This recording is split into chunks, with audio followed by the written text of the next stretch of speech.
কলিজার টুকরা যুবক, আজকে নবীর ইসলামের উপরে কত বড় আক্রমণ, আজকে নবীর ইসলাম নিয়ে কত মানুষ সিঁড়ি মেরে খেলতেছে। আজকে তুমি দাড়ির মধ্যে খুর লাগাইয়া আমার নবীর কলিজার মধ্যে খুর লাগাইতেছে রে কলিজার টুকরা যুবক। তুমি যদি আমারে বলো হুজুর আপনি আমার পায়ে ধরলে আমি হারাম রাস্তা ছেড়ে দেবো, জান্নাতের রাস্তায় চলবো, আল্লাহর কসম করে বলি আমি তোমার পায়ে হাত দিয়ে তোমাকে বাঁচাইতে তৈয়ার আছি। পায়ে হাত দিয়ে বলে গেলাম ভাই হারাম রাস্তায় চলিও না, শয়তানের রাস্তায় চলিও না, গুনাহের পথে চলিও না। কেন বলি জানো? কারণ দুনিয়া আসার সিরিয়াল আছে, আল্লাহর কসম করে বললাম যাওয়ার কোনো সিরিয়াল নাই। দুনিয়া আসার সময় আগে দাদা আসে, তারপরে বাবা আসে, তারপরে সন্তান আসে। যাওয়ার সময় এমন হয় দুনিয়ার দাদা থাকে, নাতি জমিন থেকে বিদায় হয়, বাবা দুনিয়া থাকে, সন্তান জমিন থেকে বিদায় হয়। ও বাজান তোমার আমার ক্ষেত্রেও এমন হতে পারে কি পারে না? চিল্লা কর। আমি তো প্রায় বলি আজকের মাহফিলটাতেও খুঁজে দেখো কত মানুষ যেন মা নাই, কত মানুষের জন্য বাবা নাই। আমি আজাদির ঘরেও আমার মা নাই। এই মাহফিলটার মোনাজাত করে দিয়ে বাসায় গেলে দরজার মধ্যে টোকা লাগাইলে আমার মা দরজা খুলবে না। নিজের টুকরা যুবক রে, আমি তোমারে কি দিয়ে বোঝাবো আমি জানি না। এই মজলিসে এমন মানুষ খুঁজতে পাওয়া যাবে যে মানুষগুলো বাবা হারিয়েছেন, যেই মানুষগুলো মা হারিয়েছে। ও যুবক ভাই যাদের ঘরে মা আছে বাবা আছে তোমরা এটা বুঝবা না। যাদের ঘরে মা নাই, যাদের ঘরে বাবা নাই, ওই মানুষগুলোর চেহারার দিকে তাকায় তাকায় দেখো। এ বাজান আমার মতো কার কার মা নাই একটু হাতটা উঁচা করে দেখা। আমি যে আয়াতে কারিমা তিলাওয়াত করেছি আল্লাহ রাব্বুল আলামিন বলেন লাকাদ কানা লাকুম ফি রাসূলিল্লাহি উসওয়াতুন হাসানাহ। আল্লাহ তাআলা পৃথিবীর সকল মানুষকে উদ্দেশ্য করে লক্ষ্য করে বলেন তোমাদের জন্য রয়েছে নবীজির মধ্যে গ্রহণ করার মতো উত্তম আদর্শ। আল্লাহ কি বলেছেন বিষয়টা বুঝছেন? কথা কয় না, আমি কি কবরস্থানে ওয়াজ করতে এলাম? আল্লাহ বলেছেন তোমাদের জন্য রয়েছে নবীজির মধ্যে গ্রহণ করার মতো উত্তম আদর্শ। এই কথাটা কার? আঙ্গুলটা উঁচা করে চিল্লায় জোরে, আরো জোরে, কার? তো আল্লাহ যদি বলেন তোমাদের জন্য, তাহলে কাদের জন্য? বলেন বলেন বলেন, কথা বলতে হবে। কার জন্য? আমাদের জন্য। আমাদের জন্য বললে আবার একটা গ্যাপ থাকে। কেউ কেউ মনে করে আপনার জন্য, আমার জন্য না। কারণ সমাজের মানুষ এখন একটা স্লোগান শিখছে, বদলে যাও বদলে দাও। বুঝেন তো এই স্লোগান? বদলে যাও বদলে দাও মানে কি? তুমি বদলাও, আমি না। দেখেন এই সমাজে সন্ত্রাস না থাকুক সবাই চায়, কিন্তু নিজে সন্ত্রাসী ছাড়ে না। কথা কয় না। এই সমাজে দুর্নীতি না থাকুক সবাই চায়, কিন্তু পরিস্থিতি কি আমি নিজেই দুর্নীতির মধ্যে ডুবে আছি। এদেশে খুন ধর্ষণ রাহাজানি চিন্তায় না থাকুক সবাই চায়, অথচ সবাই এই জাতীয় ঘৃণিত কাজের মধ্যে লিপ্ত। আচ্ছা বলেন এইভাবে সমাজ কোনোদিন ভালো হবে? আমাদের অবস্থা এখন কি জানেন? আমাদের অবস্থা হলো আমরা সবাই চাই সমাজ ভালো হোক, কিন্তু আমি ভালো হব না। এজন্য বর্তমানের অবস্থা হলো এই বক্তা নিজে ওয়াজ করে, বক্তার মধ্যে আমল নেই। কথা হয় না। বক্তা মনে করে আমি ওয়াজ করে শোনায় গেলাম, শ্রোতা ভালো হবে, আমি না। আবার শ্রোতা মনে করে বক্তা হবে দেশের আল্লাহর ওলি, আমরা যত খারাপই হই। কথা হয় না।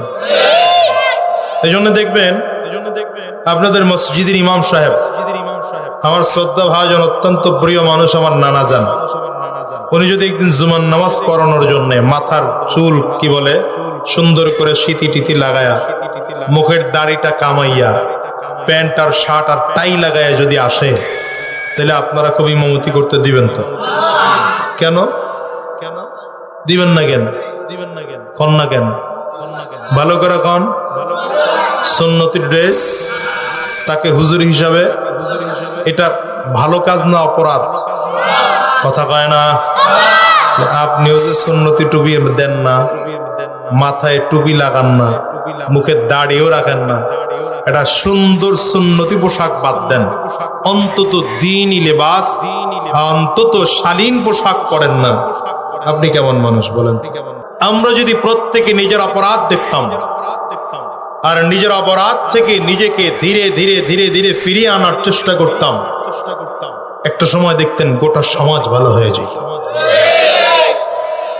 কারণ হাকিমুল উম্মত মুজাদ্দিদুল মিল্লাত শাহ আশরাফ আলী থানভী রাহমাতুল্লাহি আলাইহি বলেন, তুমি যখন প্রতিদিন ঘুমাইতে যাইবা তোমার বিছানার কাছে একটা লাঠি রাখবা, ঘুমাইতে যাওয়ার আগে নিজের হাতে নিজে লাঠিটা নিবা, সকাল থেকে আরম্ভ করে ঘুমাইতে যাওয়ার আগ পর্যন্ত কি কি অন্যায় করেছ নিজের অন্যায় নিজে স্মরণ করবা, এরপরে নিজের অন্যায় অনুযায়ী কি শাস্তি প্রাপ্য নিজেকে সেই পরিমাণ শাস্তি দিয়া ব্যত্রাঘাত করবা, নিজেকে নিজে শাস্তি দিয়া আগামীকাল এই অন্যায় করব না এই তাওবা করে ঘুমাইতে যাইবা।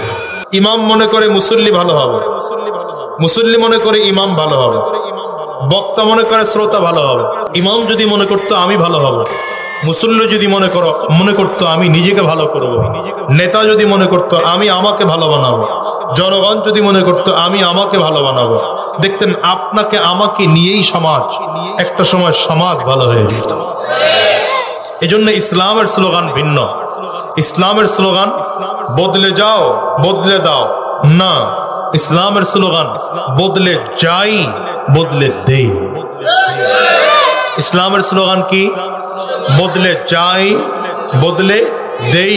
তার মানে আগে আমি নিজে পরিবর্তন হব, এরপরে সমাজকে পরিবর্তন করব।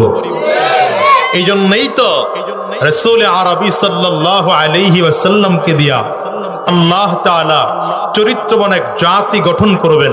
এই জন্য আমার নবীকে নরমাল কোন চরিত্রওয়ালা নবী বানায় পাঠায় নাই, বরঞ্চ মহান চরিত্র বানায় আমার নবীকে পাঠাইছেন।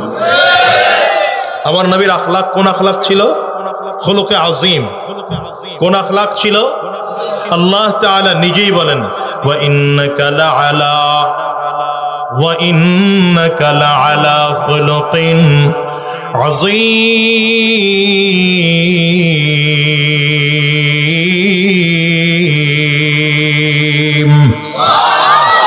পয়গম্বর আপনি মহান চরিত্রের অধিকারী। চরিত্র সাধারণত তিন ধরনের হয়। বলেন কয় ধরনের? আঙ্গুলটা উঁচা করে বলেন কয় ধরনের? চরিত্রের এক নম্বর স্তর খুলুকে হাসান।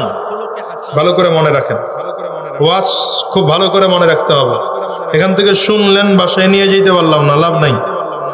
চরিত্রের সর্বনিম্ন স্তর খুলুকে হাসান। বাংলা নাম মনে রাখেন, উত্তম চরিত্র। বলেন কি চরিত্র? এই সময় কথা বলেন কি চরিত্র? উত্তম চরিত্র। এটা কার মধ্যে আছে বুঝবো কি করে? যেই মানুষটা কোনোদিন কারো প্রতি জুলুম করে না। কারো প্রতি তো কোনোদিন কি করে না? জোরে বলেন। যদি তার প্রতি কেউ জুলুম করে সাধারণত মাফ করে দেয়, তবে যদি প্রতিশোধ নেওয়ার প্রয়োজন মনে করে ততটুকুই প্রতিশোধ নেয় যতটুকু তার উপরে জুলুম করা হয়েছে। এ হলো চরিত্রের সর্বনিম্ন স্তর। তার মানে কেউ যদি কারো প্রতি জুলুম করে বুঝতে হবে চরিত্র ঠিক নাই। কথা আসতে কয়। চরিত্রের আরেকটু উপরের স্তর খুলুকে আহসান অথবা খুলুকে কারীম। বাংলা নাম মনে রাখেন, অতি উত্তম চরিত্র। বলেন কি চরিত্র? এই সবাই কথা না বললে মুশকিল। বলেন অতি উত্তম চরিত্র কার মধ্যে আছে? বুঝবেন কি করে? এই মানুষটা কোনোদিন কারো প্রতি জুলুম তো করবেই না, বরঞ্চ যদি তার প্রতি কেউ জুলুম করে সে এক নম্বর তাকে মাফ করে দেবে। মজলুম হয়েও জালিমকে কি করবে? আরে জোরে বলেন না, কি করবে? মাফ করে দেবে। দ্বিতীয় নম্বর, মজলুম হয়ে উল্টো জালিমের হিদায়াতের জন্য দোয়া করবে। এটা হলো খুলুকে কারীমের মানুষের চরিত্র। তিন নম্বর আরেকটা হলো খুলুকে আযীম। এই খুলুকে আজিমটা দুনিয়ার কারো কাছে না, এটা একমাত্র আমার নবীর জন্য খাস ছিল। খুলুকে আজিম কার মধ্যে আছে বুঝবেন কি করে? যার মধ্যে আলাদা করে 5টা গুণ পাওয়া যাবে। কয়টা? কয়টা? 5টা। 1 নম্বর, সে কোনোদিন কারো প্রতি জুলুম করবে না। 2 নম্বর, যদি তার প্রতি কেউ জুলুম করে, মজলুম হয়ে জালিমরে মাফ করে দেবে। 3 নম্বর, প্রতিশোধ নেওয়ার শক্তি থাকার পরেও প্রতিশোধ নেবে না। 4 নম্বর, মজলুম হয়ে জালিমের হিদায়াতের জন্য দোয়া করবে। 5 নম্বর, মজলুম হয়ে উল্টো জালিমের প্রতি সহানুভূতি দেখাবে। এই চরিত্রটা আমার নবীর ছিল। এটা পৃথিবীর আর কারো ছিল না, একমাত্র আমার নবীর। বলেন একমাত্র কার? জোরে বলেন একমাত্র কার? আমার নবী। ইহুদির বাড়িতে আমার নবী কাজ করতেছেন। ইহুদির সাথে আমার নবীর চুক্তি হলো। কি চুক্তি হয়েছে? যে ইহুদির বাড়িতে কুয়ার নিচের থেকে বালতির মধ্যে রশি বেঁধে কূপ থেকে পানি উঠায় দিবে। 1 বালতি পানি উঠায় দিতে পারলে 2টা খেজুর দিবে ইহুদি আমার নবীকে। 2 খেজুরের বিনিময়ে কূপ থেকে কি করা হবে? পানি উঠানো হবে। নবীজি বালতির মধ্যে রশি বেঁধে কূপের মধ্যে ফেললেন। ইহুদির রশি ছিল দুর্বল। ইহুদির রশিটা দুর্বল থাকার কারণে বালতির মধ্যে রশি বেঁধে যখন ফেললেন, বালতিতে পানি ভরে টান দিলেন। টান দিছেন তো রশি ছিঁড়ে নিচে পড়ে গেছে। আচ্ছা বলেন তো এটা আমার নবীর দোষ কি? কথা বলে না তো কেউ। এরা কোন দোষ আছে? তো বদমাশ ইহুদি এসে আমার নবীর গালের মধ্যে এক থাপ্পড় বসায় দিস। এবার আমার নবীর আখলাক দেখেন। আচ্ছা আমার নবী যদি চাইতেন পাল্টা থাপ্পড় দেওয়ার মতো শক্তি আমার নবীর ছিল না ছিল না? ছিল। মানে কেমন শক্তি ছিল আমার নবীর? বর্ণনাতে এসেছে রাসূলুল্লাহ সাল্লাল্লাহু আলাইহি ওয়াসাল্লামের একার মধ্যে জান্নাতি 40 জন পুরুষের শক্তি ছিল। আমার নবী এত শক্তিশালী ছিলেন, জান্নাতি অন্য বর্ণনায় এসেছে 100 পুরুষের শক্তি আমার নবীর একার মধ্যে ছিল। রাসূল আরবি সাল্লাল্লাহু আলাইহি ওয়াসাল্লাম পাল্টা থাপ্পড় দিলেন না। পাল্টা থাপ্পড় না দিয়ে মাটির মতো নরম হয়ে গেলেন। মাটির মতো নরম হয়ে বললেন, চাচা রাগ করিয়েন না, বালতিটা উঠায় দেই। কিচ্ছু কইবেন না। সুবহানাল্লাহ। এই জায়গাই তো চিনে না। কি ওয়াসি গাইছেন না ভাই? সুবহানাল্লাহরই তো জায়গা চিনে না। এই অটো গিয়ার দেয়া রাখবেন এটা মিয়া। সুবহানাল্লাহর জায়গা চিনেন না আপনারা? হ্যাঁ, ও এদেশের মানুষ সুবহানাল্লাহর জায়গা চিনেন। জান্নাতি মাহফিলের লাভই এটা মিয়া। সুযোগ পাইবেন তো সুবহানাল্লাহ বলবেন, সুযোগ পাইবেন আলহামদুলিল্লাহ বলবেন, সুযোগ পাইবেন তো আল্লাহু আকবার বলবেন। সুবহানাল্লাহ একবার যদি কেউ বলে তো নবী বলেন মিজানের অর্ধেক পাল্লা ভরে যায়। লাভ শুই না, এখন খুব জিল্লানি শুরু করছে। নবীজি বলেন আলহামদুলিল্লাহ তামলাউল মিজান। কেউ যদি আলহামদুলিল্লাহ বলে তো মিজানের পুরো পাল্লা ভরে যায়। এই জন্য বলতে অসুবিধা আছে। চিল্লা এখন সুবহানাল্লাহ বলেন, আলহামদুলিল্লাহ আওয়াজ দিয়ে বলেন আল্লাহু আকবার। আরো জোরে আল্লাহু আকবার। হ্যাঁ, এটা শিখাই দিলাম, আর যেন বলতে ভুল না হয়। চুপ করে বয়ে থাকে। ভাইরা আমার, তো নবীজি কূপ থেকে বালতি উঠানোর জন্য বললেন।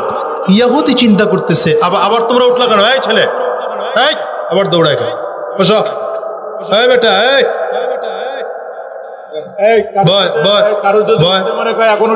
না না না, উঠবে না কেউ। একজন উঠবে না। এই বাচ্চাটা উঠছে, তুই বসবি, তোর আব্বা সওয়াব পাইবো ঘরে গিয়া। বেটা বুঝছ নাই ঠেলাটা? বোকা বোকা। আল্লাহ শোনেন, আমি আপনাদের একটা আদব বলি। এটা রাগ করে কইছি তো, ঠান্ডা মাথায় কই। মাহফিলে যখন বসবেন যে কোনো আলোচকের আলোচনায় মাঝখান দিয়ে উঠে হাঁটা শুরু করবেন না। এটা চরম পর্যায়ের বেয়াদবি, আলোচকের সাথে না, কোরআনের সাথে। কেউ করবেন না, আজকের থেকে বলে দিলাম। যদি বসতে মনে না চায় আগেই বসবেন না। কথা বোঝেন নাই? বিভিন্ন মাহফিলে মাইক বাহিরেও দেওয়া হয়, ওইখানে বসে শুনবেন ওয়াজ, চা খাইবেন, লাগলে আগরবাতি টান দিবেন, আরো কত কিছু করবেন, ওখানে বসে ওয়াজ শুনবেন। মজলিসে বসছেন, এটা ক্লাসরুম। এখনকার মাহফিল গুলো আমি মাঝে মাঝে বলি কমার্শিয়াল হয়ে গেছে। এখনকার মাহফিল দিয়ে ফায়দা হয় কম, কারণ বক্তা কোনো নিয়ত ঠিক নেই, শ্রোতা কোনো নিয়ত ঠিক নেই। আমি এখানে বয়ান করতে আসছি, আমার নিয়ত হলো পকেটে দিবেন বান্ডিল লয়ে যামুগা। আপনারা আসছেন সুর শুনতে, মাহফিল কমিটির নিয়ত হলো একটু কালেকশন হবে, যদিও এখানে নাই, তো অধিকাংশের ক্ষেত্রে এটা। এই জন্য মাহফিল দিয়ে ফায়দা হয় না। মাহফিল গুলো ক্লাসরুম, প্রচন্ড আদবের সাথে বসে কথা শুনতে হয়। যদিও আপনাদের চেয়ে বয়স আমার কম, আপনাদের চেয়ে ইলম কম, আপনাদের চেয়ে আমল কম, কিন্তু চেয়ারটা উস্তাদের চেয়ার। চেয়ারটা কিসের চেয়ার? যে কারণে এই চেয়ারগুলোর সাথে বেয়াদবি করা যায় না। আর দ্বীনের ইলম বেয়াদবের কাছে যায় না, আদবওয়ালা মানুষের কাছে দ্বীনের ইলম যায়। নবীজির কাছে এত বেশি ইলম কেন? আমার নবী পৃথিবীর সবচেয়ে আদবওয়ালা মানুষ ছিলেন। রাগ করলেন? তো কি বলছিলাম? ইহুদি চিন্তা করলো যে এত বিশাল গভীর কূপ থেকে মুহাম্মদ বালতি উঠাবে কি করে? কিন্তু নবী আমার তো হাতের মধ্যে, বালতির মধ্যে হাত ঢুকিয়ে দিয়েছেন, কূপের মধ্যে। আগেকার যুগের কূপ দেখেন নাই, 20 হাত 30 হাত নিচে। নবীজির হাত ঢুকতেছে, তো আমার নবীর হাত কি আর আমার আপনার মতো হাত? আমার নবীর হাত তো রিসালাতের হাত, নবুয়তের হাত, মুআজিজার হাত। নবীজির হাত ঢুকতেছে তো হাত লম্বা হচ্ছে। ইহুদি তাকায় তাকায় দেখতেছে হাত লম্বা হতে হতে হতে হতে একদম কূপের নিচ পর্যন্ত পৌঁছে গেল। নবীজি রাহমাতুল লিল আলামিন জনাবে মুহাম্মদুর রাসূলুল্লাহ চিল্লায়া সাল্লাল্লাহু আলাইহি ওয়াসাল্লাম বালতি সহ, রশি সহ, পানি সহ ইহুদির সামনে নিয়ে বললেন, চাচা এই যে আপনার বালতি। ইহুদি আশ্চর্য হয়ে গেছে, কি কয় এটা? কি করলো এটা? আচ্ছা, এতটুকু পর্যন্ত হইলেও তো শেষ ছিল, এর পরেরটা আরো বেশি কঠিন। নবীজি এবার ইহুদির হাতটা নিছেন, আমি উদাহরণ দিয়ে দেখাচ্ছি। হাতটা নিয়ে এভাবে করে নিজের হাতের মধ্যে রেখা মালিশ করতেছে আর বলতেছেন, চাচা ব্যথা পেয়েছেন আপনি? আল্লাহু আকবার! কি আখলাক ছিল আমার নবী! ইহুদি তাকায় আছে আমার নবীর, এই মুহাম্মদ, এই মুহাম্মদ আজীবনের বিরুদ্ধে কথা শুনছি, এই মুহাম্মদকে আজীবন পাগল বলেছি, জাদুকর বলেছি, এর কবি বলেছি। আরে ইহুদি তো টাটকা মুআজিজা দেখেছে আমার নবীর, দ্বিতীয় খুলুকে আজিমের নমুনা দেখেছে। ইহুদি হাঁ করে তাকায় আছে আমার নবীর দিকে। রসূল নামে কে লো মদিনা,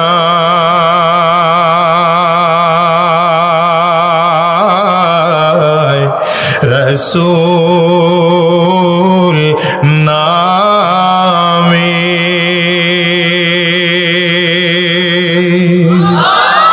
ওরে আকাশের চন্দ্র কেড়ে ওকে আনলো মদিনা,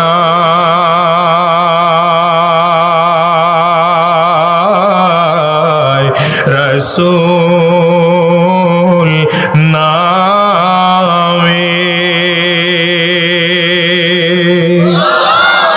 কষ্ট হয়, অসুবিধা হয়? গলেতে তসবির মালা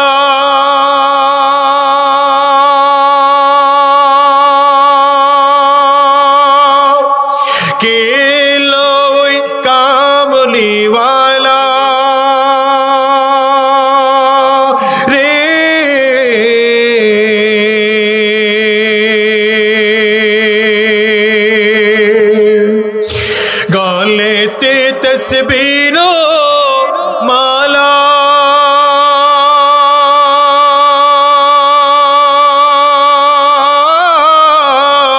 के लोई कामली वाला रे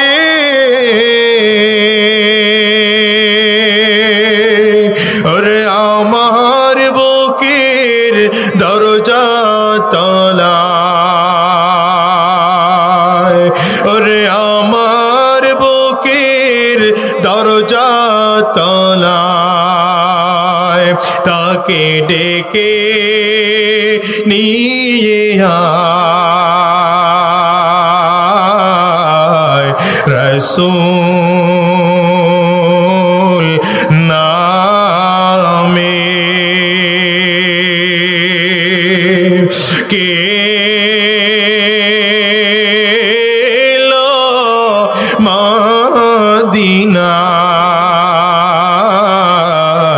रसूल नामे। अरे हमारे देशेर যুবকরা তো নবী চিনে নাই, ইসলাম চিনে নাই, কোরআন চিনে নাই। এইজন্য ইহুদির পিছনে দৌড়ায়, কাফিরের পিছনে দৌড়ায়, মুশরিকের পিছনে দৌড়ায়।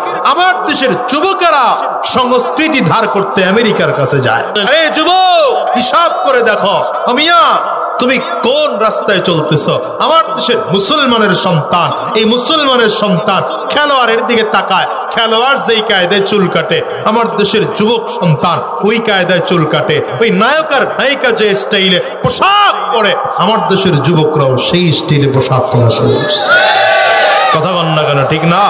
আমি আমার যুবকদেরকে বলবো, এই যুবক, তোমার একজন আইডল আছেন, তোমার একজন নেতা আছেন, তোমার একজন নবী আছেন, তুমি কাকে আইডল বানাইছো?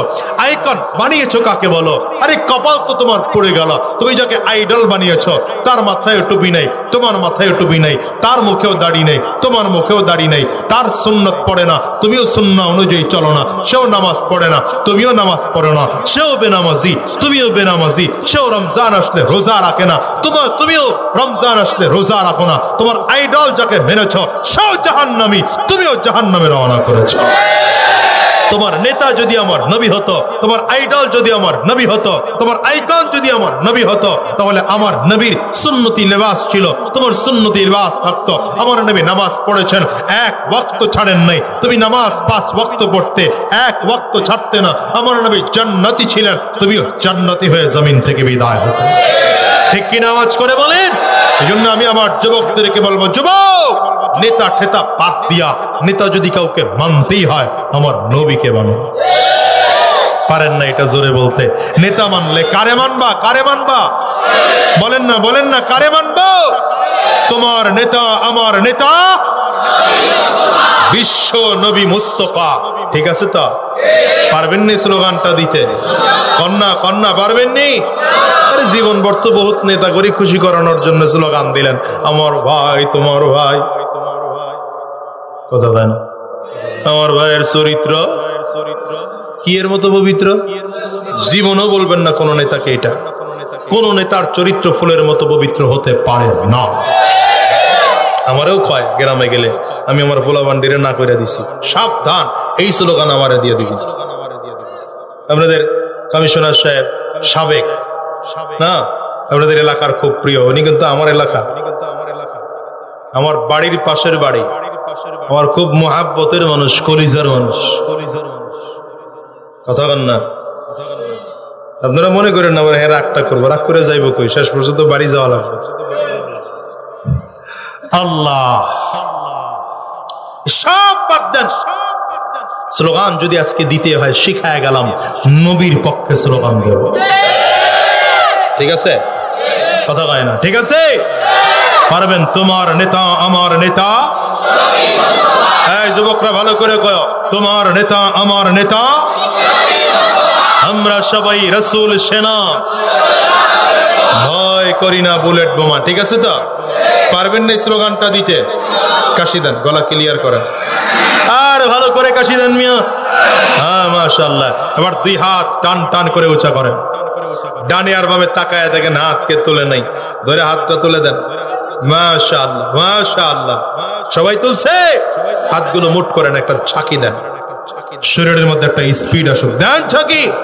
আরে ভিতরে কুফর ঢুকছে মিয়া, শিরিক ঢুকেছে, বিদআত ঢুকেছে, ওটাকে ঈমানের প্রেসার দিয়ে বের করতে হবে, ঠিক কিনা বলেন? উঠান, দুই হাত ভালো করে উঁচা করেন, ভালো করে উঁচা করে মুঠ করেন। হ্যাঁ মাশাআল্লাহ। এবার কণ্ঠের যতটুকু আওয়াজ আছে পুরোটা আওয়াজ ছেড়ে দিয়ে একটা তাকবীর হবে। রেডি? আওয়াজ পাই না। রেডি? জোরে রেডি? আরো জোরে রেডি? নারে তাকবীর। না গাড়ি ঘোড়া পোষাইলো না, ভাঙুক গলা, একদিনই গলা ভেঙে যাচ্ছে। আমার যে প্রতিদিন চিল্লাচ্ছি আমার ভাঙতিছে না। আরো জোরে আওয়াজ, পারবেন ইনশাআল্লাহ? নারে তাকবীর। দুই হাত উঠাইতে পারে না, আলসার ঘরের আলসার, উঠান মেয়ে দুই হাত। নারে তাকবীর। আরো জোরে নারে তাকবীর। তোমার নেতা আমার নেতা বিশ্বনবী মুস্তাফা, আমরা সবাই রাসূল সেনা, ভয় করি না বুলেট বোমা। নারে তাকবীর। কোরআন সুন্নাহর আলো, কোরআন সুন্নাহ যেখানে, আলেম ওলামা যেখানে, পীর বুজুর্গ যেখানে, সুদ ঘোষ যেখানে, কি কয়? নাই তো, নাই তো, ভালো করে নাই তো। সুদখোর আছে এলাকায়? হ্যাঁ, ঘুষখোর, মদখোর, ক্যাসিনোখোর, সবই তো আছে, আবার নাই কোন কেন? আমরা নাই। মাশাআল্লাহ মাশাআল্লাহ। ঠিক আছে তো? থাকলেও আজকের এই মাহফিল থেকে ওয়াদা করে বের হওয়া লাগবে, আর সুদের রাস্তায় চলবো না, ঘুষের রাস্তায় চলবো না, হারাম রাস্তায় চলবো না, শয়তানি পথে চলবো না। তৈয়ার কারা কারা? দুই হাত উঁচা করে দেখাও। আল্লাহ কবুল করো, জোরে আমিন কর, আর জোরে আমিন কর। এবার দেখবেন উঠা যায় কেডা কেডা। যদি কেউ উঠে মনে করবেন আর গায়ে ওয়াজ লাগছে, হয়তো সুদ খায় নাইলে ঘুষ খায়। উঠতেছেন না আমি দেখতেছি, বরং তো এসব বসছে, আবার পিছের দিকে থাকে। আরে মিথ্যা কথা কই নাই তো, টুপি মাথায় দিয়া দেন, ওই দেন, মিথ্যা কথা কই না, সত্য কথাই কইছি। ভাইরা মুসলমান বন্ধুরা আমার, এজন্য রাসূল আরবী সাল্লাল্লাহু আলাইহি ওয়াসাল্লামের আদর্শ, চমৎকার এক আদর্শ। ইহুদি তাকায় আছে, মনে আছে না ভুলে গেছে? কয় না কয় না? ইহুদি আমার নবীজি তাকায়া দেখছে, এই মুহাম্মদ, এর বিরুদ্ধে কথা শুনেছি, এটা হতেই পারে না। নবীজির টাটকা মুজিজা দেখেছে, খুলুক আযীমের নমুনা দেখেছে। ইহুদি আমার নবীর পায়ের কাছে বসে পড়ছে। আরো জোরে, আরো জোরে হাত বাড়ায় দিছেন আমার নবীর দিকে, মুহাম্মদ কালিমা পড়ায় দাও, মুসলমান হয়ে যাও। আরো জোরে, লা ইলাহা ইল্লাল্লাহু মুহাম্মাদুর রাসূলুল্লাহ, আশহাদু আল্লা ইলাহা ইল্লাল্লাহু ওয়া আশহাদু আন্না মুহাম্মাদান আবদুহু ওয়া রাসূলুহু। চিল্লায়ে বলেন না আল্লাহু আকবার। এই জন্যই বলেছি, দুনিয়ার মানুষ, দুনিয়ায় যদি শান্তি পেতে হয়, পরকালীন যদি মুক্তি পেতে হয়, আমার নবীর আদর্শের কোনো বিকল্প নাই, বিকল্প নাই। দুনিয়ায় যদি শান্তি পেতে চাও মুসলমান, পরকালীন যদি মুক্তি পেতে চাও, আজকে বলে দিয়ে গেলাম, নবীর আদর্শ মেনে নাও, জীবন সুন্দর। প্রশ্ন করবেন, ওজন নবীজির আদর্শ কোথায় পাবো? নবী তো আজ দুনিয়ায় নাই, নবী জমিন থেকে বিদায়, রাহমাতুল লিল আলামিন যদিও জমিন থেকে বিদায় হয়েছেন, কিন্তু নবী আমার বলে গিয়েছেন তারাকতু ফীকুম আমরাইন লান তাদিল্লু মা তামাসসাকতুম বিহিমা কিতাবাল্লাহ ওয়া সুন্নাত রাসূল আরবি সাল্লাল্লাহু আলাইহি ওয়াসাল্লাম বলেন, আমি যদি নবী জমিন থেকে বিদায় হয়ে যাব, কিন্তু তোমাদের মাঝে দুটো জিনিস রেখে গেলাম। এক নম্বর আমার আল্লাহ পাকের কোরআন, দ্বিতীয় নম্বর আমি নবীর সুন্নাহ। এই দুটো জিনিস যদি মজবুত করে ধরে রাখতে পারো, খোদার কসম কোনোদিন পথভ্রষ্ট হবে না। এই কোরআন সমাজে আছে না নাই? জোরে বলেন না, আছে না নাই? আমি বলি আল্লাহ তাআলা আসমান থেকে দুই কোরআন নাজিল করেছিলেন। এক কোরআন থিওরিক্যাল কোরআন, আর এক কোরআন হলো প্র্যাকটিক্যাল কোরআন। থিওরিক্যাল কোরআন কোনটা? যেটা আপনার আমার সামনে বর্তমানে আছে, 30 পারাওয়ালা কোরআন, 114 সূরাওয়ালা কোরআন হলো থিওরিক্যাল কোরআন। আর আমার নবী মুহাম্মদুর রাসূলুল্লাহ সাল্লাল্লাহু আলাইহি ওয়াসাল্লাম ছিলেন প্র্যাকটিক্যাল কোরআন। সমাধান চাও যদি জীবনে মরণে, হেরে যাও খুঁজে নাও চোখ রাখো কোরআনে। সমাধান চাও যদি জীবনে মরণে, ফিরে যাও খুঁজে নাও চোখ রাখো কোরআনে। তবে পাবে সুখ শান্তির ঠিকানা, তবে পাবে সুখ শান্তির ঠিকানা।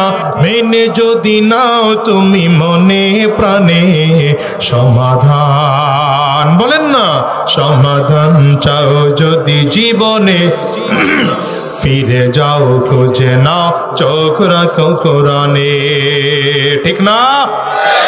কোরআনের পথে চলতে নাই রাজি নাই আপনারা? কোরআনের পক্ষে চলতে রাজি তো ইনশাআল্লাহ? যদি কোরআনের জন্য রক্ত দেওয়ার দরকার হয়, মুসলমান রক্ত দিবা। যদি জীবন দেওয়ার দরকার হয়, কারা কারা তৈয়ার আছো? দুই হাত উঁচু করে আল্লাহরে দেখা।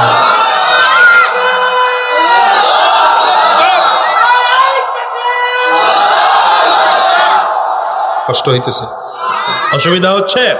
ভাইরা আমার, নবীজির আদর্শ মানলে লাভ কি? এক কথায় উত্তর নেন, দুনিয়ায় শান্তি, পরকালের মুক্তি পাওয়া যায়। এক ইহুদি কৃষক, মদিনার কৃষক। বাংলাদেশের কৃষকরা যেমন বেশিরভাগ ধান চাষ করে, আপনাদের এই অঞ্চলে কি ধান, কি চাষ হয় বেশি? ভাই চাষের জায়গা, ও এটা তো শহরের মধ্যে, এখানে তো থাকবেও না এমনি। আমাদের বরিশাল অঞ্চলে ধান বেশি হয়। তো এই মদিনার কৃষক বেশিরভাগ গম চাষ করত। প্রতি বছর যে পরিমাণ গম হতো, এটা দিয়ে সারা বছরের খোরাকি হয়ে যেত। কিন্তু নবীজি যে বছর হিজরত করে মদিনা আসছেন, ওই বছর হিসাব করে দেখতেছে কৃষক 10 মাসের খোরাকের ব্যবস্থা আছে, 2 মাসের শর্ট পড়ে। 6 মাসের বেচারা টেনশনে পড়ে গেছে, কি করা যায়? এই 10 মাস চলবো, কিন্তু বাকি 2 মাস চলবো কি করে? টেনশন, ঘুম নাই, খাওয়া নাই, গোসল নাই, আত্মীয় স্বজনদের সাথে কথা নাই, এদিক সেদিক পরামর্শ করে, কোথাও থেকে ভালো কোনো পরামর্শ পায় না। হঠাৎ করে তার স্ত্রী একদিন ডেকে বলল, আচ্ছা শুনলাম মুসলমানদের নাকি একজন নবী আছে, নাম নাকি তার মুহাম্মদ, তিনি নাকি মদিনা আসছেন, তুমি তার কাছে যাও না, সে নাকি মুসলমানদেরকে ভালো ভালো কিছু পরামর্শ দেয়, তুমিও গেলে হয়তো তোমারে কোনো ভালো পরামর্শ দিতে পারে। বেচারা কিন্তু ইহুদি, তার স্ত্রীও তো ইহুদি, তো পাঠিয়েছেন আমার নবীর কাছে। নবীজির কাছে চলে আসছে, এসে অভাবের কথা বললেন যে 10 মাসের খোরাকের ব্যবস্থা হয়েছে, 2 মাসে। নবীজি মাথা নিচের দিকে দিছেন। কিছুক্ষণ পরে মাথা উঁচু করে ডেকে বললেন, এক কাজ করো, যে পরিমাণ গম তোমার ওখানে আছে, ওখান থেকে 2 বস্তা গম মদিনার মানুষের মাঝে বিলিয়ে দাও। আপনারা সুবহানাল্লাহ কইছেন? বেচারা মেজাজ গেছে খারাপ হয়ে। আমি এমনি আছি অভাবে, এর মধ্যে মুহাম্মদ আর মানুষের দিতে কয়, ঠিক না? মেজাজ গরম করে এসে বাসায় স্ত্রীকে বলে, কার কাছে পাঠাইছিস তুই আমারে? এমনি আছে অভাবে, যার কাছে পাঠাইছিস আরো কয় মানুষের দিতে। স্ত্রীকে, আরে মুহাম্মদ যেহেতু বলছে ব্যাপার স্যাপার আছে, তুমি যাও না, তুমি যাও না। বেচারা স্ত্রীর কথায় রওনা করছে। নবীজি 2 বস্তা নিতে বলছিল, এখন 1 বস্তা নিয়ে মসজিদে নববীর দিকে যায়। বউয়ের কাছে সবাই মোটামুটি টুকটাক ধরা। এই কথা কান লাগে, বড় লোকরা আরো বেশি ধরা। যৌতুক নেওয়ার সময় বেশি নিছে না, খাওয়ার সময় খাইছে বেশি, ধরাও খাইছে বেশি। কথা কান না কেন? ঠিক না? যৌতুক নেওয়ার লোক আছেন কেডা কেডা? এনে হাত তুলেন। হ্যাঁ, হাসান বসরির খালাতো ভাই বয়ে রয়েছে সব। জীবনে যৌতুক চিনেই না এরা। এটা কোন গাছের প্রাণী এটাই কইতে পারে না। যৌতুক নিবেন না, এটা এখন মহামারীতে রূপ নিয়েছে। এই যুবক, যে সকল যুবকরা এখানে আছো, যারা বিয়ে করো নাই, বলে যাই, জীবনে কোনোদিন যৌতুক নিয়ে বিয়ে করবো না। না, আওয়াজে বুঝি নাই যে যুবকদের আওয়াজ, এটা সব মুরব্বীগুর আওয়াজ পাইছে। জোয়েন নেডি কও, জীবনে কোনোদিন যৌতুক নিয়ে বিয়ে করবা না, ঠিক আছে? বাপে পোলা বড় বানায় না, জন্য ইনভেস্ট করতেছে ব্যবসায়। পোলা বড় বানায় নিয়া বিয়ের হাত ধরে কয়, বিয়ে সাহেব ছেলেটারে লেখাপড়া করায় মানুষ বানাইলাম, মাস্টার ডিগ্রি পাস করাইলাম, MA MA B Ed LLB pass করাইছি, এখন তো বিদেশ পাঠাইতে হয়, কিছু টাকা টুকা লাগে, কেমনে কি করি? 20-22 লাখ, বেশি লাগে না? তো শ্বশুর মিয়াকে, আরে 20-22 লাখ 25 লাখ যা লাগে দিবনি, ট্রেন পাঠায়, টেনশন নেই। 25 লাখ টাকায়, শ্বশুরের টাকায় জামাই মিয়া বিদেশ। জামাই গিয়া আলাদা শাশুড়ির জন্য টাকা পাঠায়, শালির জন্য মোবাইল পাঠায়, শালার জন্য কি বলে জানো, মোটর সাইকেল পাঠায়। বাপের খবর নেয় না, মায়ের খবর নেয় না। বাপে এসা পাওয়ার হাউস মসজিদে নামাজ পড়ে আর হুজুরের কাছে দোয়া চায়, হুজুর দোয়া করেন, কপালটা পুড়া গেল, বিয়ে করাইলাম না জেনে পোলাটারে হারাইলাম। এই কপাল পোড়া বুড়া, দোষ তো তোমার। তুমি 20 লক্ষ 25 লক্ষ টাকা যৌতুক নিয়া তোমার শ্বশুরের কাছে তার তোমার ছেলেটাকে বিক্রি করে দিয়েছ। রাগ করতেছেন আপনার? ওয়াজ ঠিক মতো হইতেছে না, বুঝতেছি আমি। এই ওয়াজ শোনার লোক আপনারা না, কথা কয় না। যৌতুকের বিরুদ্ধে ওয়াজ, ঘুষের বিরুদ্ধে ওয়াজ, সুদের বিরুদ্ধে ওয়াজ, এইটা কার ভালো লাগে এখন? আল্লাহ জাতির হেফাজত করো, জোরে কানা আমিন। তো যারা বউয়ের কথায় কয় বস্তা নিয়ে রওনা করছে, মসজিদে নববীর সামনে গিয়ে দাঁড়াইছে। প্রথম সাক্ষাৎ হযরত ওসমান বিন আফফান রাদিয়াল্লাহু আনহুর সাথে, চিল্লায়া আল্লাহু আকবার। এই বেচারা তো আর চিনে না কে ওসমান, কে আবু বকর, কে ওমর, কে আলী, চিনে? এরা তো মদিনায় আসছে মাত্র হিজরত করে। ডাক দিছে, এদিকে আসো। হযরত ওসমান কাছে আসছে, তোমার একটু গম দেব। হযরত ওসমানকে, আপনি আমার গম দিবেন কেন? কয় দিতে বলছে একজন। তাহলে গম যদি দেন, আমি একটু খবর নিয়ে দেখি আমার বাসায় লাগবে কিনা। আরে মুসলমান, বুঝাইতে পারলাম না। হযরত ওসমান বিন আফফান রাদিয়াল্লাহু আনহু বাসায় গিয়া খবর নিয়ে এসে বললেন, আমার স্ত্রী বলেছে আজকের একদিন, আগামী আরো 2 দিন, টোটাল 3 দিনের খানা আমার ঘরে রিজার্ভ আছে, আমার খানা লাগবে না। আচ্ছা একটু বলেন তো, হযরত ওসমান হলেন সাহাবায়ে কেরামদের মধ্যে সবচেয়ে বড় ধনী। ওনার ঘরে কয় দিনের খানা আছে? আর ওই ইহুদির বাড়িতে আছে যেন কত দিনের? নবীজি আসলে এটা বুঝাইতে চাইছেন, কিন্তু মগার ঘরের মগা তো বুঝে নাই। দ্বিতীয় দিন আবার আসছে। আজকে সাক্ষাৎ ওমর ফারুক রাদিয়াল্লাহু আনহুর সাথে। হযরত ওমরকে ডাক দিলে পরে হযরত ওমর কইলেন, আমি একটু বাড়ির থেকে খবর নিয়ে আসি। বাড়ির থেকে খবর নিয়ে এসে বললেন, আমার স্ত্রী বলেছে আজকের একদিন, আগামীকালকের আরেক দিন, টোটাল 2 দিনের খানা আমার ঘরে আছে, আমারও লাগবে না। বিকালবেলা সাক্ষাৎ আবু বকর সিদ্দিক রাদিয়াল্লাহু আনহুর সাথে। হযরত আবু বকর সিদ্দিক একই কথা দিলেন, আমিও বাড়ির থেকে খবর নিয়ে আসি। খবর নিয়ে এসে বললেন, আমার স্ত্রী বলেছে এক বেলার খানা পাক চলতেছে, আর এক বেলার খানা রিজার্ভ আছে, আমারও লাগবে না। দ্বিতীয় দিনও দাঁড়ায় থেকে কাউর একটা গম দিতে পারে নাই। তৃতীয় দিন আবার আসছে। আজকে জোহরের নামাজের আজানের সময় হযরত বিলাল আসতেছেন মসজিদে নববীতে আজান দেওয়ার জন্য। হ্যাঁ রে, হযরত বিলাল। কে চিনেন বিলাল? নবীজির নিয়োগ করা মুয়াজ্জিন মসজিদে নববীর। আল্লাহু আকবার। চিল্লা। বিলালের জবান থেকে শব্দ উচ্চারণ হয়, সেটা আযানের মধ্যে যুক্ত হয়ে যায়। বিলালের মর্যাদা কি জানেন? কালো মানুষ, হ্যাঁ, গোলাম নিজে, কিন্তু বাপ গোলাম, দাদা গোলাম, টাকা পয়সার দিক থেকে একেবারে নিঃস্ব। এই বিলালের এত দাম, কিয়ামতের ময়দানে নবী বলেন আমার আগে জান্নাতে যাবে বিলাল। বুঝেন নাই, কিচ্ছু বুঝেন নাই মিয়া, বুঝলেনই না দুনিয়ার, খালি দুনিয়াই চিনলেন, টাকাই চিনলেন, পয়সাই চিনলেন। কালো বিলাল জান্নাতে নবীরও আগে যাবে জান্নাতে। আল্লাহু আকবার। কিয়ামতের ময়দানে নবী আমার বলেন আমার আগে কোন নবীরা জান্নাতে যাবে না। নবী নিজের পরিচয় নিজে দিচ্ছেন, আনা মান ইয়াকরাউ বাবাল জান্নাহ, আনা আউয়ালু মান ইয়াকরাউ বাবাল জান্নাহ। আমি নবী তো সেই নবী যেই নবী জান্নাতের দরজা সর্বপ্রথম কারা নাড়া দেব। নবী আমার বলেন আমার হাতে জান্নাতের গেটের চাবি থাকবে, আমি আমার হাতের চাবিটা দিয়ে জান্নাতের গেটটা খোলার আগ পর্যন্ত কোন নবীরা জান্নাতে যাওয়ার পারমিশন পাবে না। আমি আমার হাতের চাবি দিয়ে সবার আগে নবী মুহাম্মদুর রাসূলুল্লাহ সাল্লাল্লাহু আলাইহি ওয়াসাল্লাম জান্নাতের মধ্যে ঢুকবো। আমি নবী জান্নাতে ঢোকার পরে অন্যান্য নবীরা জান্নাতের মধ্যে ঢুকবে, অন্যান্য নবীরা জান্নাতে ঢোকার পর আমি নবীর উম্মতেরা জান্নাতের মধ্যে ঢুকবে, এরপরে অন্যান্য নবীর উম্মতেরা জান্নাতের মধ্যে ঢুকবে। কিন্তু নবী আমার কইরে বিলাল, আমি নবী যে সাওয়ারিতে আরোহণ করে সর্বপ্রথম জান্নাতের মধ্যে ঢুকবো, সেই সাওয়ারির লাগাম ধরে ধরে তুমি বিলাল আমার আগে জান্নাতে যাইবা।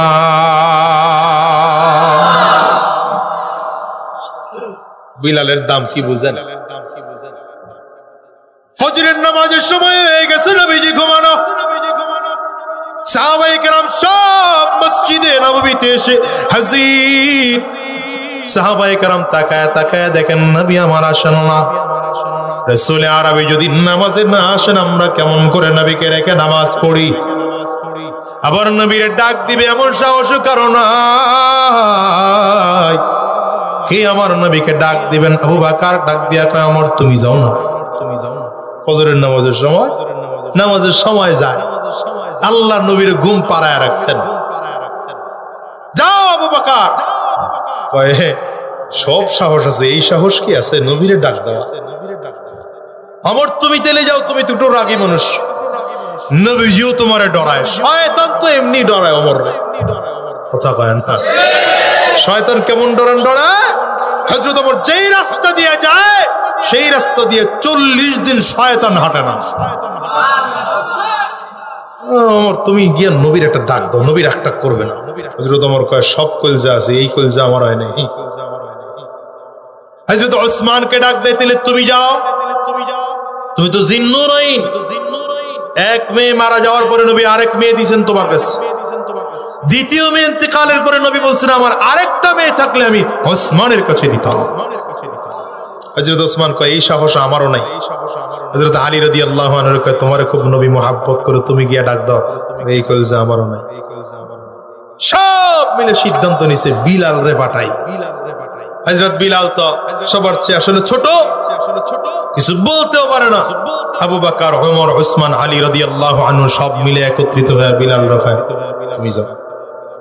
হযরত বিলাল কয় সব মিলে পারছে না আমারে। এক কদম সামনে দেয়, আবার পিছন দিকে তাকায়। হযরত ওমর চোখ গরম দিয়ে উদাহরণ দিলাম আর কি, এমনি কইছিলেন তো আমি দেখি নাই, বর্ণনা শুনে যা বুঝছি। হযরত বিলাল এক কদম সামনে বাড়ায়, দাঁড়ায়, আবার যায়, আবার দাঁড়ায়, আবার যায়, একদম নবীজির দরজার সামনে গিয়ে দাঁড়াইছে। দাঁড়ায় চিন্তা করতেছে নবীজি ঘুমায়, ডাকবো কি কইরা? আচ্ছা নবীর কি এমন করে ডাকা যায়? হুজুর নামাজ পড়বেন না? বেয়াদবি হয়ে যায়। কত আদব ছিল, সাহাবায়ে কেরামদের কত আদব ছিল আমার নবীর প্রতি। এখন তো আলেমের প্রতি জনগণের আদব নাই, বেয়াদব হয়ে গেছে সমাজ। নিজে বিড়ি খায়, হুজুরে দোয়া খাওয়ায়। কথা বল না কেন? আদব যখন ছিল তখন সমাজে দিন ছিল, মনুষ্যত্ব ছিল। এখন আদব নাই, মনুষ্যত্ব নাই, দিন নাই, সমাজ ধ্বংস হয়ে যাচ্ছে। এজন্য আলেমকে মহব্বত করবেন, আলেমকে সম্মান করবেন। খালি দাওয়াত দিয়ে বাড়ি খাওয়াইলে আলেমরে মহব্বত করা হয় না। আলেম যদি কোরআন হাদিস দিয়ে আলোচনা করে সেগুলো মানবেন। হযরত বিলাল গিয়ে নবীজির দরজার সামনে দাঁড়াইছে। কে বলবে আমার নবীকে? ডাক দিবেন কেমনে? যদি ডাক দেন হুজুর ঘুম থেকে উঠেন, এটাও বেয়াদবি হয়। হুজুর নামাজ পড়তে উঠেন, তাও বেয়াদবি হয়। যদি জিজ্ঞাসা করেন হুজুর ঘুমাইতেছেন, তাও বেয়াদবি হয়। করবে কি? হযরত বিলাল দাঁড়ায় রয়েছে। হঠাৎ করে মনে আসছে, আরে নবীকে তো একটা ছোট্ট কথা কয়ে ডাক দেওয়া যায়, ঘুমের চেয়ে নামাজ ভালো। ঘুমের চেয়ে নামাজ ভালো, তাহলে তো নবীর ডাকাও হয় না, আওয়াজও নবীজির কান পর্যন্ত যায়। হযরত বিলাল আস্তে করে দরজার কাছে মুখ লাগায় দিয়ে ডাক দিছে, আসসালাতু খায়রুম মিনান নাওম। একবার ডাক দিয়ে চিন্তা করে, আরে যদি নবীজি টের না পায়, আরেকবার একটু জোরে সরে, আসসালাতু খায়রুম মিনান নাওম।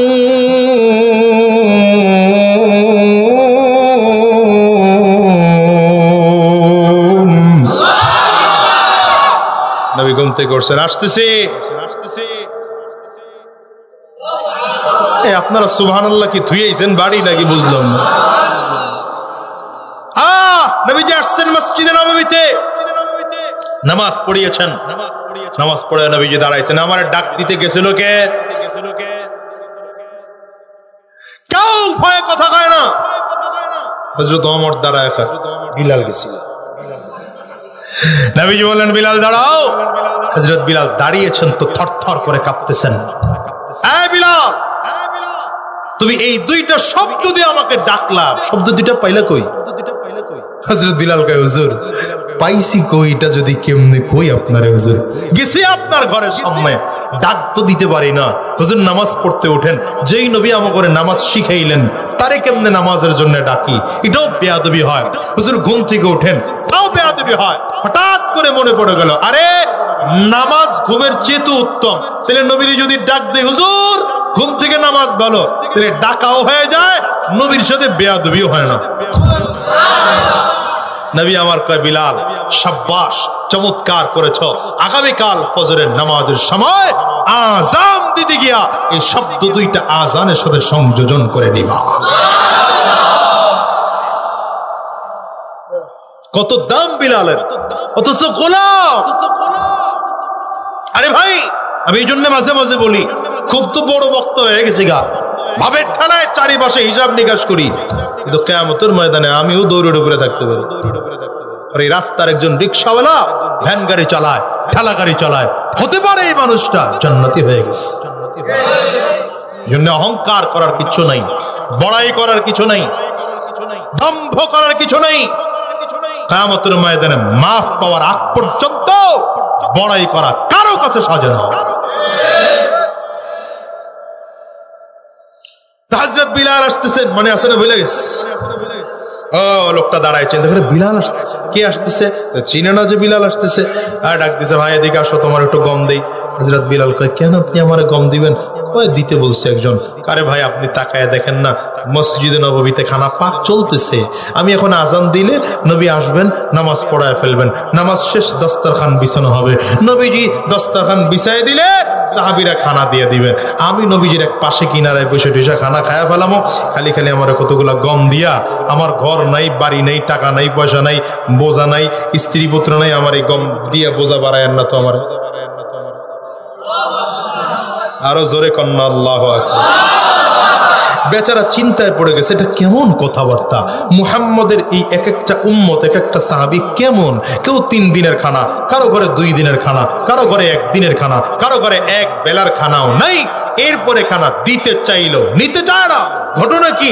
সারাটা দিন চিন্তা করে সন্ধ্যার পরে বাসায় ফিরে আসছে, স্ত্রীর কাছে ডাক দেয়, আচ্ছা ব্যাপারটা বলো তো, মুহাম্মদের এই লোকজনদেরকে গম দিতে বললো, একটা দানা গম কাউকে দিতে পারলাম না। স্ত্রী কয়, কিছুই বুঝেন নাই? কেন বুঝি নেই? তো ঘুমান, সকালবেলায় বুঝবেন। মহিলাদের একটা অভ্যাস হলো, মহিলারা দিনের প্রতি আকর্ষণ বেশি থাকে। দেখেন, আপনি যদি দিনদার হন, আপনার স্ত্রীও যদি দিনদার হয়, আপনার চেয়ে আপনার স্ত্রী বেশি কোরআন তেলাওয়াত করে, আপনার চেয়ে আপনার স্ত্রী বেশি নামাজ পড়ে, আপনার চেয়ে আপনার স্ত্রী বেশি রোজা রাখে, আপনার চেয়ে আপনার স্ত্রী বেশি দিনের পথে চলে। এই জন্য ইসলামের প্রথম যিনি কালিমা পড়েছেন তিনি একজন মহিলা, আম্মা জান খাদিজা রাদিয়াল্লাহু আনহা। ইসলামের প্রথম যিনি শহীদ হয়েছেন তিনি একজন মহিলা, হযরত সুমাইয়া রাদিয়াল্লাহু আনহা। রব্বে কারীম বলেন, মাইয়াহদিল্লাহু ফাহুয়াল মুহতাদ, মাইয়াহদিল্লাহু ফাহুয়াল মুহতাদ ওয়া মান ইউদ্লিল ফালান তাজিদ লাহু ওয়ালিয়াম মুরশিদা। রব্বে কারীম বলেন, আমি আল্লাহ তাআলা যাকে জান্নাতের রাস্তায় চালাইতে চাই, হিদায়াতের পথে চালাইতে চাই, আমি আল্লাহ তাআলা তাকে আমি নিজের হাতে সাজা চালাই। আর যাকে আমি আল্লাহ তাআলা হিদায়াত দেই না, তাকে কাউকে পথ প্রদর্শক হিসাবেও তার কাছে পাঠাই না। স্বামী আর স্ত্রী দুইজন ঘুমাস, স্ত্রী ঘুম থেকে সকালবেলা উঠছেন, চমৎকার করে গোসল করে পাক পবিত্র হইয়া এবার স্বামীকে ঘুম থেকে জাগাইয়া হাতটা ধরে ডাক দেয়, স্বামী আমার বিদায় দেন, আর আপনার কাছে থাকবো না, মদিনায় যাব, মুহাম্মদুর রাসূলুল্লাহর কাছে মুসলমান হব। স্বামী বেচারা ডেকে বলে, স্ত্রী আমার কেন মুহাম্মদুর রাসূলুল্লাহর কাছে যাইবা? কোনদিন তোমার অভাবের মধ্যে রাখি নাই, কোন সমস্যার মধ্যে রাখি নাই, কেন যাইবা? স্ত্রী ডেকে বলে, স্বামী আমার আপনার এতদিন ধরে সংসার করি, কোনোদিন অভাব দেখি নাই, কিন্তু একটা বছর একটু অভাব, আপনার টেনশনের কারণে ঘুম হয় না, খাওয়া হয় না, গোসল হয় না। ও স্বামী, আপনি ঠিক করে ঘুমাইতে পারেন না, অথচ মুহাম্মদুর রাসূলুল্লাহর আদর্শে আদর্শবান সাহাবায়ে কেরামদের দিকে তাকান, এক একজন 3 দিনের খানা ঘরে আছে, এরপরও খানার টেনশন নাই, দিতে চাইলেও নিতে চায় না। কারো ঘরে 2 দিনের খানা, কারো ঘরে 1 দিনের খানা, কারো ঘরে 1 বেলা 2 বেলার খানা, আবার কারো ঘরে 1 বেলার খানাও নাই, এরপরও খানা দিতে চাইলেও নিতে চায় না। বোঝা গেল আপনার ধর্মে খানার টেনশন করা লাগে, মুহাম্মদুর রাসূলুল্লাহর ধর্মে খানার টেনশন করা লাগে না। আমি আর আপনার দরবারে থাকবো না, মুহাম্মদুর রাসূলুল্লাহর কাছে যাব। স্বামী হাতটা ধরে ডেকে বলে, প্রাণের স্ত্রী আমার, বিষয়টা এমন করে আমি চিন্তা করি নাই, ব্যাপারটা এমনই যদি হয় তাইলে তুমি একা নয়, তুমি একা নয়, আমিও তোমার সাথে যাব। মুহাম্মদুর রাসূলুল্লাহর হাতে হাত দিয়া কালিমা পড়ে মুসলমান হয়ে যাব, তুমি আর আমি একসাথে টেনশন মুক্ত জীবন কাটাবো। আল্লাহু আকবার, চিল্লা জোরে বলো। এ দুনিয়ার যুবক, মেনে নাও নবীর আদর্শ, মেনে নাও রাসূল আরবির আদর্শ। যদি মেনে নিতে পারো, দুনিয়ার জীবনেও শান্তি পাওয়া যাবে, পরকালীন জীবনেও মুক্তি পাওয়া যাবে। কেমনে মানবা? নবীর আদর্শ মানার জন্য পূর্ব শর্ত হলো আগে নবীজির মহব্বত কলিজার মধ্যে ঢুকাইতে হবে।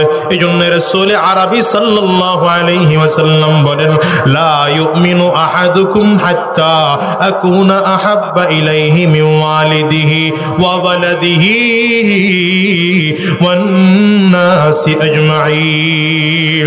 নবী আমার বলেন, দুনিয়ার মানুষেরা ততক্ষণ পর্যন্ত পাক্কা সচ্চা ইমানদার হইতে পারবে না যতক্ষণ পর্যন্ত তোমার বাবার চেয়ে, তোমার মায়ের চেয়ে, এমনকি দুনিয়ার মানুষের চেয়ে, অন্য বর্ণনায় আমার নবী বলেন এমনকি তোমার নিজের জীবনের চেয়ে যতক্ষণ পর্যন্ত আমি নবীকে বেশি ভালোবাসা দিতে না পারবা, খোদার কসম, ততক্ষণ পর্যন্ত পাক্কা ইমানদার হইতে পারবা না।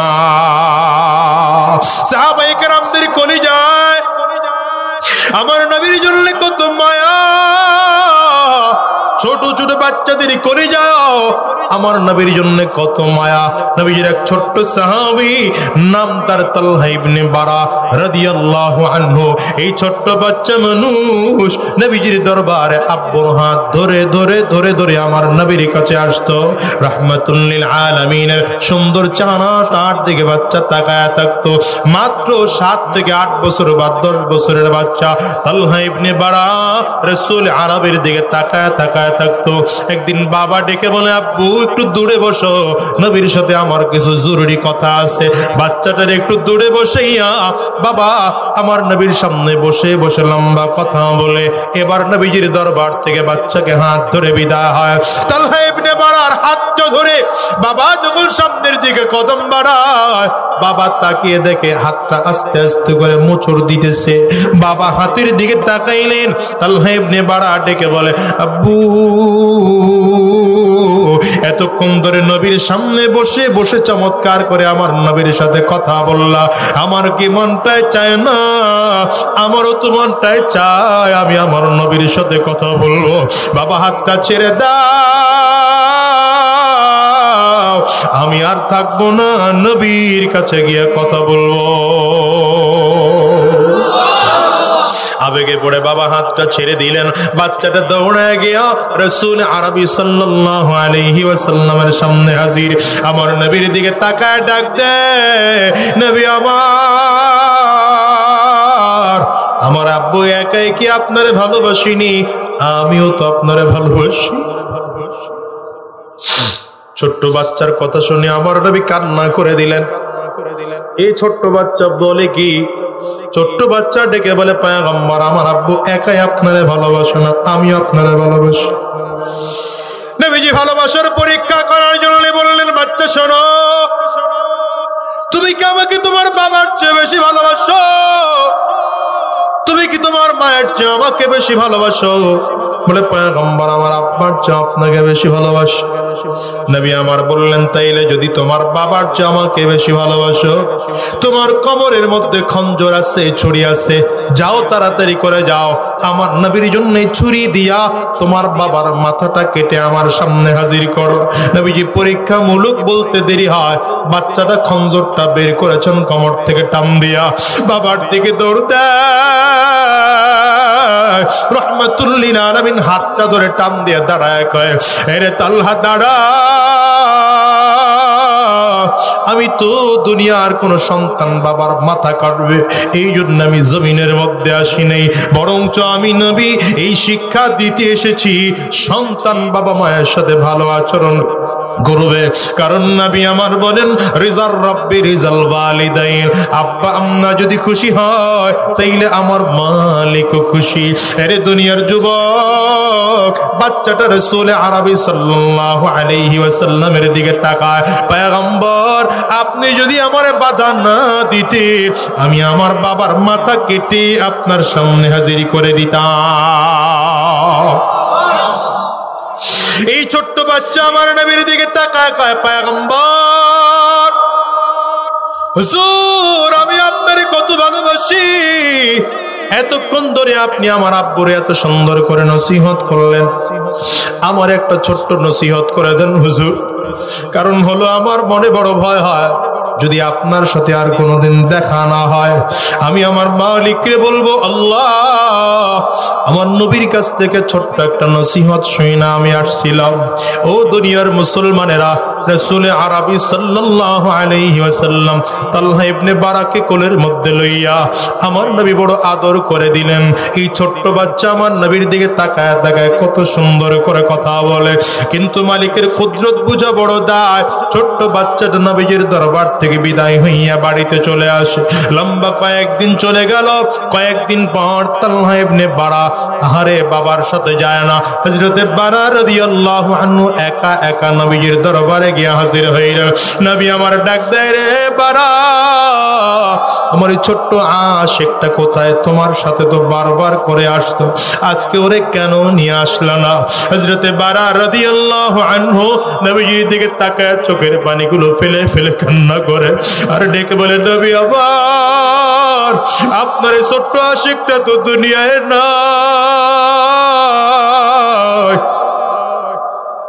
আপনার এই ছোট্ট আশিকটা তো জমিন থেকে বিদায় হয়ে গেছে। নবী আমার বলেন, বলো কি? সে না সেদিন বলে গেল আমার সাথে কোনোদিন যদি দেখা না হয় আমি তার একটু নসিহত করে দেব। এই ছোট্ট বাচ্চার কথা স্মরণ করে বাবা নবীজির দিকে তাকাই হাউ মাউ করে কান্না করে, ও পয়গম্বর আমার এই বাচ্চাটা দুনিয়ার থেকে বিদায়। নবী আমার কইরে বাড়া, তোমার এই বাচ্চাটা জমিন থেকে বিদায় হয়ে গেল, আমার একটু জানাইলা না, একটু খবরটাও পর্যন্ত আমার দিলা না। আমি নবী তো ছোট্ট আশিকটারের দাফন অন্তত হাজির হইতে পারতাম, আমি নবী ছোট্ট আশিকটার জানাজায় হাজির হইতে পারতাম। হযরতে বারা বলেন পয়গম্বর, না না, আমি জানাইতে চাইছিলাম, কিন্তু আপনার ছোট্ট আশিকটা আপনাকে জানাইতে নিষেধ করেছে। বলে কেমনে? বলে আমি পয়গম্বর আপনার দরবার থেকে যখন গেলাম, অল্প দিন পরই তাকায় দেখি গভীর রাত, আমার বাচ্চাটার শরীরে প্রচন্ড জ্বর, জ্বরের কারণে থর করে আমার বাচ্চাটা কাঁপে। আমি বাচ্চাটার মাথাটা উঠাইয়া কোলের মধ্যে নিলাম, বাচ্চাটা আমার দিকে তাকায় বারবার করে কান্না করে। রাত যত গভীর হয় আমি তাকায় দেখি বাচ্চাটার চোখে আরো পানি। আরে বাচ্চাটা আমার দিকে তাকিয়ে ডেকে বলে, আব্বু, আমার মন বলে মনে হয় আমি আজকে রাত্রে আর বাঁচবো না। আব্বু, যদি আমি আজকে রাত্রে মারা যাই, আব্বু আমার রাত্রের বেলায় সুন্দর করে জানাজা পড়ায় দাফনের ব্যবস্থা কইর। তবে আব্বু সকালবেলা যদি মারা যায় তাইলে আমার নবীরে খবর দিবা, কিন্তু যদি রাত্রিবেলায় মারা যায় তাইলে আমার নবীকে কোনোদিন খবর দিবা না। কেন? বলে খবর দিবে না এই জন্য, কারণ আমার নবী যদি আমার মৃত্যুর কথা শুনে আমার নবী আমাকে দাফন দেওয়ার জন্য চলে আসবে, আমার নবী আমাকে জানাজা পড়ানোর জন্য চলে আসবে। আমার নবীর কত দুশ্মন মদিনায় আছে। আমার নবী যদি পাহাড়িয়া রাস্তা থেকে একা একা হাইটা গভীর রাতে আসে, আমার মনে বড় ভয় হয় কোন কাফির মুশরিকরা আমার নবীরে আক্রমণ কইরা পালাইতে পারে। যদি আমার নবী আমার জানাজায় উপস্থিত হইতে আইসা আমার নবী যদি রক্তাক্ত হন, কোনোভাবে আঘাত প্রাপ্ত হন, আমি আমার নিজের সহ্য করতে পারবো না রে বাবা। আমার নবীরে তুমি আসতে বলবা না রাতের বেলায়। হুজুর, আমার কলিজার টুকরা সন্তান বাড়া তালহা জমিন থেকে রাত্রি বেলায় বিদায় হয়ে গেছে, আমি এই জন্য আপনারে খবর দিতে আসিলাই। এরে কলিজার টুকরা যুবক, আমার নবীর জন্য মায়া কি তোমার কলিজা এত কম? ছোট্ট বাচ্চা তালহা ইবনে বাড়া আমার নবীর মায়ায় পড়ে নিজের মৃত্যুর খবরটাও জানাইতে নিষেধ করেছে। কেন? যদি মদিনার কোনো আক্রমণ আমার নবীর গায়ে পড়ে। আজকে নবীর ইসলামের উপরে কত বড় আক্রমণ, আজকে নবীর ইসলাম নিয়ে কত মানুষ সিঁড়ি মেরে খেলতেছে। আজকে তুমি দাড়ির মধ্যে খুর লাগাইয়া আমার নবীর কলিজার মধ্যে খুর লাগাইতেছে রে কলিজার টুকরো যুবক। তুমি যদি আমারে বলো, হুজুর আপনি আমার পায়ে ধরলে আমি হারাম রাস্তা ছেড়ে দেবো, জান্নাতের রাস্তায় চলবো, আল্লাহর কসম করে বলি আমি তোমার পায়ে হাত দিয়ে তোমাকে বাঁচাইতে তৈয়ার আছি। পায়ে হাত দিয়ে বলে গেলাম, ভাই হারাম রাস্তায় চলিও না, শয়তানের রাস্তায় চলিও না, গুনাহের পথে চলিও না। কেন বলি জানো? কারণ দুনিয়া আসার সিরিয়াল আছে, আল্লাহর কসম করে বললাম যাওয়ার কোনো সিরিয়াল নাই। দুনিয়া আসার সময় আগে দাদা আসে, তারপরে বাবা আসে, তারপরে সন্তান আসে। যাওয়ার সময় এমন হয় দুনিয়ার দাদা থাকে, নাতি জমিন থেকে বিদায় হয়, বাবা দুনিয়া থাকে, সন্তান জমিন থেকে বিদায় হয়। ও বাজান, তোমার আমার ক্ষেত্রেও এমন হতে পারে কি পারে না? চিল্লা কর। আমি তো প্রায় বলি আজকের মাহফিলটাতেও খুঁজে দেখো কত মানুষ যেন মা নাই, কত মানুষের জন্য বাবা নাই। আমি আজাদির ঘরেও আমার মা নাই। এই মাহফিলটার মোনাজাত করে দিয়ে বাসায় গেলে দরজার মধ্যে টোকা লাগাইলে আমার মা দরজা খুলবে না। নিজের টুকরা যুবক রে, আমি তোমারে কি দিয়ে বোঝাবো আমি জানি না। এই মজলিসে এমন মানুষ খুঁজতে পাওয়া যাবে যে মানুষগুলো বাবা হারিয়েছেন, যেই মানুষগুলো মা হারিয়েছে। ও যুবক ভাই, যাদের ঘরে মা আছে বাবা আছে, তোমরা এটা বুঝবা না। যাদের ঘরে মা নাই, যাদের ঘরে বাবা নাই, ওই মানুষগুলোর চেহারার দিকে তাকায় তাকায় দেখো। এ বাজান, আমার মতো কার কার মা নাই? একটু হাতটা উঁচা করে দেখা। বাবা কার কার নাই? আপনারা হাত উঁচা করে একটু দেখান, হাতগুলো তুলে রাখেন। আমার যুবকগুলো তাকায় তাকায় দেখো মাহারা মানুষগুলোর চোখ দুইটার অবস্থা কি হয়। এর যুবক তাকায় তাকায় দেখ, এই মানুষগুলো হাত তুলেছে, চোখের পানিগুলো কেউ ফেলায় ফেলায় কান্না করে। সাবধান করে যাই রে যুবক, জীবনে কোনোদিন আব্বা আম্মাকে কষ্ট দিও না। কেন আমার নবী কয় হুমা জান্নাতুকা ওয়া হুমা নারুক, আব্বা আম্মাই তোমার জান্নাত, আব্বা আম্মাই তোমার জাহান্নাম। এই দুনিয়ার যুবকেরা শোনো, যদি আব্বা আম্মারে কষ্ট দিয়ে থাকো, আজকের এই মাহফিলটা শেষ করে বাসায় যখন যাইবা, দরজার মধ্যে টোকা লাগাইবা, মায়ের পা দুইটা জড়ায় ধইরা মাফ চাও, বাবার পাও দুইটা জড়ায় ধরে মাফ চাও। যতক্ষণ পর্যন্ত মাফ না করবেন পাও দুইটা ছাড়বা না। অনুরোধ করে যাই রে ভাই, এই দুনিয়ায় কেউ থাকতে পারে নাই, তুমি আর আমিও পারবো না। আজকে এই রাতটা কারো কাটবে কিনা কেউ জানি না। আজকের এই মাহফিলটাও তোমার আমার জীবনের শেষ মাহফিল হতে পারে। আজকের এই মোনাজাত তোমার আমার জিন্দেগির শেষ মোনাজাত হতে পারে। 2 দিন পরে রমজান আসতেছে। এই যুবক ভাই, রমজান মাসে রবের কাছে কঠিন করে মাফ চাইবা। কারণ হলো আমার আল্লাহ রমজানের প্রতিটা রাতে সন্ধ্যার পরে প্রথম আসমানে আসে, আর বান্দাকে ডেকে ডেকে বলতে থাকেন, রে গোলাম কে আছো মুসিবতের মধ্যে, আমি আল্লাহর কাছে মাফ চাও, আমি আল্লাহ তোমার জিন্দেগির গুনাহ মাফ করে দেব। কে আছো বিপদের মধ্যে, আমি আল্লাহর কাছে বলো, আমি আল্লাহ বিপদ দূর করে দেব। কে আছো অসুবিধার মধ্যে, আমি আল্লাহর কাছে বলো, তোমার অসুবিধা দূর করে দেব। কে আছো অভাবের মধ্যে, আমি আল্লাহর কাছে বলো, আমি আল্লাহ অভাব দূর করে দেব। রমজান মাস সামনে আসতেছে, রমজান মাস গুনাহ মাফের মাস। যদি রমজান মাসে হায়াত পাইয়া যাও যুবক, একটা রোজাও ছাড়িও না, রাতের বেলা 1 রাকাত তারাবিও নষ্ট কইরো না। চমৎকার করে তারাবি পড়বা, রমজানের 30টা রোজা রবের কাছে রাখবা আর মালিকের কাছে কাটবা। কারণ সাহারি যখন খাইতে উঠি, তাহাজ্জুদ নামাজের সময় একটু আগে আগে ওইটা 2 রাকাত নামাজ বাড়াইয়া পইরা যায় নামাজে বসে হাত তুলে আমার আল্লাহর কাছে দোয়া করবা, আল্লাহ আমার চেয়ে বড় জালেম বুঝি এই দুনিয়ায় আর কেউ নাই, আমার চেয়ে খারাপ মানুষ বুঝি এই দুনিয়ায় আর কেউ নাই, আমার চেয়ে বড় গুনাহগার এই দুনিয়ায় বুঝি আর কেউ নেই গো আল্লাহ। আয় আল্লাহ, আমার জিন্দেগির গুনাহগুলো মাফ করে দাও, আমাকে সব কিছু থেকে হেফাজত করো।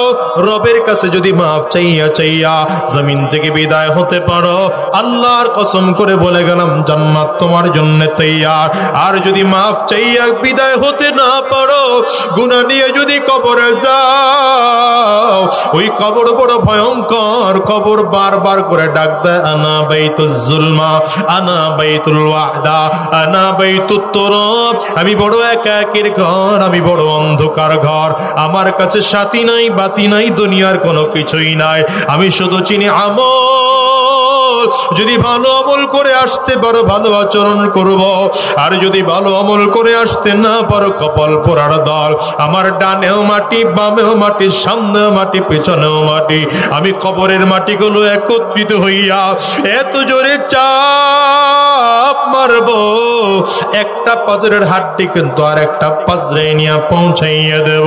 এই জন্য অনুরোধ করে যাই রে যুবক ভাই, হারাম রাস্তায় চলিও না, শয়তানি রাস্তায় চলিও না, আমার মালিকের হুকুম অনুযায়ী নিজের জীবনটাকে সাজাও।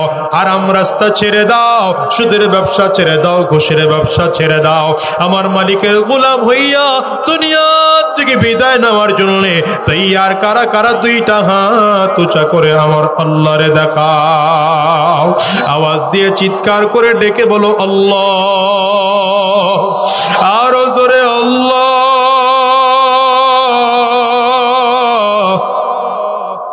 চোখের পানি ফেলে জবান করে চিল্লায়া ডাক দিয়া বলো আল্লাহ, ওগো দয়ার মালি,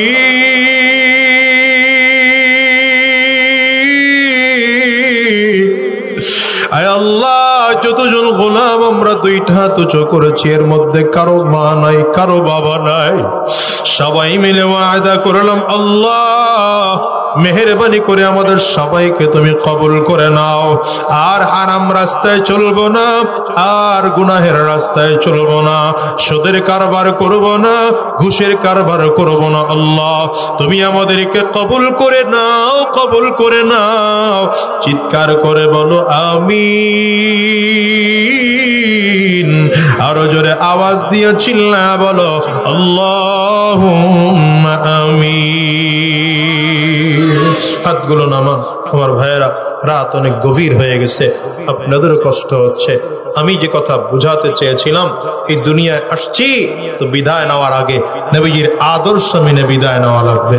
রাজি আছেন না ইনশাআল্লাহ? আল্লাহ আমাদের তৌফিক দান করুন। চিৎকার করে আওয়াজ দিয়ে জোরে সোরে বলেন আল্লাহুম্মা আমিন।